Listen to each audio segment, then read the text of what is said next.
Rummy sir সেলাই করতে গিয়ে আমার প্রায় 30 মিনিটের উপরে মানে ফুল কমপ্লিট করতে আমার 30 মিনিটের উপরে সময় লেগেছে। প্রায় 100টার উপরে সেলাই লেগেছে।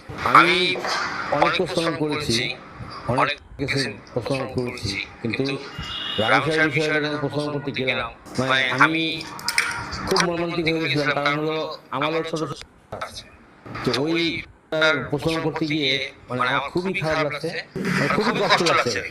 তো যাই হোক কষ্ট করে প্রশ্ন করেছি। পরে সেলাই করার সময় মানে ওর তো গলাটা পুরোটাই আলাদা হয়ে গেছে, সমস্ত গলাটা আলাদা হয়ে গেছিল। পরে ওটা সেলাই করছি, প্রায় 100টার উপরে ওটা সেলাই লেগেছে। 100টার উপরে, কারণ ভিতরে যে হাড় আছে ওই হাড়ের সাথে হাড় বেঁধে তারপরে আমার গলাটা পুরোটা রাউন্ড সেলাই করতে হয়েছে, যার জন্য আমার 100টার উপরে সেলাই লেগেছে। তো সেলাই করার সময় আমার খুব খারাপ লাগছে, খুব কষ্ট লাগছে। একটা বডি প্রচলন করতে আমার